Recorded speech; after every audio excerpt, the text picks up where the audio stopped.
నమస్కారం 9 TV news Telugu యాజమాన్యానికి ప్రేక్షకులకు సిబ్బందికి ముందుగా శ్రీరామనవమి శుభాకాంక్షలు. భద్రాచలం దక్షిణ భారతదేశంలోని తెలంగాణ రాష్ట్రంలోని పావన గోదావరి తీరాన వెలసిన పవిత్ర పుణ్యక్షేత్రం. మేరువు మేనకల కుమారుడైన భద్రుడు శ్రీరామచంద్రుడికి పరమ భక్తవరేణ్యుడు.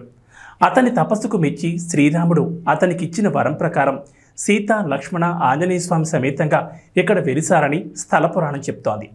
ఇక్కడి శ్రీరామచంద్రుణ్ణి భక్తులు ప్రేమగా వైకుంఠరాముడని, చతుర్భుజ రాముడని, భద్రగిరి నారాయణుడని పిలుస్తారు. భద్రాచలానికి కేవలం పురాణ ప్రాశస్యమే కాదు, ఘనమైన చరిత్ర కూడా ఉంది.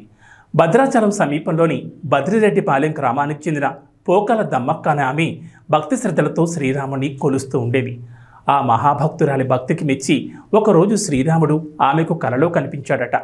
తాను గతంలో ఇచ్చిన వరం ప్రకారం భద్రగిరిపై ఉన్నానని, నన్ను మిగతా భక్తులు కూడా సేవించి తరించేలా ఏర్పాట్లు చేయండి. ఈ కార్యక్రమంలో నీకు మరో పరమభక్తుడు సాయంగా నిలుస్తాడని ఆదేశించారట. ఆ మేరకు దమ్మక్క గ్రామ పెద్దలందరికీ ఈ విషయం తెలియచేసి భద్రగిరిపైకి వెళ్ళి స్వామివారు వెలిసిన ప్రాంతాన్ని గుర్తించిందట. ఆపై అక్కడ పందిరి నిర్మించి పండ్లు నైవేద్యంగా సమర్పిస్తూ వచ్చిందట.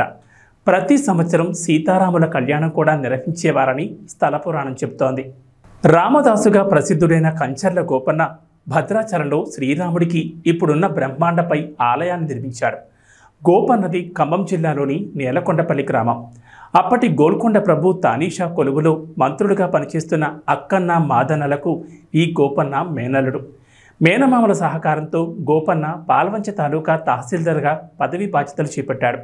భద్రాచలంలో వెలసిన శ్రీరాముడి గురించి తెలుసుకున్న ఆయన స్వామివారికి భక్తుడిగా మారతాడు.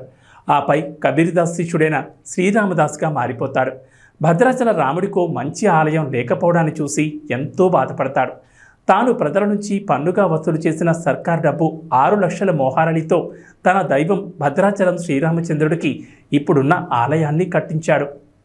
ఈ విషయం నవాబ్ తానీషాకి ఆగ్రహం కలిగించింది. వెంటనే ప్రభుత్వానికి చెల్లించాల్సిన సొమ్ము జమ చేయాలని ఉత్తర్వులిస్తాడు. సొమ్మంతా భద్రాచలం ఆలయ నిర్మాణానికి వినియోగించా, ఇక నా దగ్గర ఏమీ మిగల్లేదు ప్రభు అని విన్నవిస్తాడు రామదాసు. దీంతో తానీషా రామదాసును గోల్కొండకు రప్పించి బందీఖానాలో ఖైదు చేయిస్తాడు. 12 ఏళ్ల పాటు రామదాసు ఆ బందీఖానాలో నానా కష్టాలు అనుభవిస్తాడు. ఆయా సందర్భాల్లో అతను భద్రాచల శ్రీరాముడికి తన దుస్థితిని మొరపెట్టుకుంటూ ఆర్తితో ఆలపించిన వందలాది కీర్తనలు ఆ తర్వాత ప్రపంచ విఖ్యాతమయ్యాయి. చివరికి రామదాసు ప్రార్థనలు ఫలించి శ్రీరాముడు స్వయంగా లక్ష్మణ సమేతంగా వచ్చి తానీషాకు బాకీ సొమ్ము 6 లక్షల మోహారీలు చెల్లించి రసీదు తీసుకుని మరీ రామదాసును బందీఖానా నుంచి విముక్తం చేస్తాడట. ఇప్పటికీ అప్పట్లో శ్రీరామదాసు తన ఆరాధ్య దైవమైన శ్రీరాముడితో పాటు సీతా లక్ష్మణ స్వాములకు చేయించిన పలు ఆభరణాలు, తానీషాకు శ్రీరాముడు స్వయంగా చెల్లించిన బంగారు మొహారీలు, ఉత్సవ సామగ్రి, అప్పటి శాసనాలు, పరికరాలు ఆలయంలో చూడొచ్చు.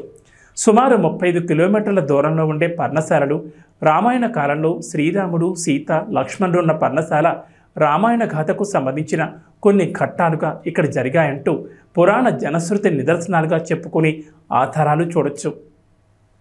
ఈ సందర్భంగా తెలంగాణలో భద్రాచలం రాములవారి ఆలయంలో సీతారామ కళ్యాణాన్ని అంగరంగ వైభవంగా నిర్వహించడం అనాదిగా వస్తున్న ఆచారం. అక్కడికి దేశ విదేశాల నుంచి భక్తజనం భారీగా తరలివచ్చి సీతారాములకు ప్రత్యేక పూజలు నిర్వహిస్తారు. సుదూర ప్రాంతాల నుంచి భద్రాచలం రావడానికి కారణం అక్కడి స్థల పురాణ మహిమని చెప్పొచ్చు.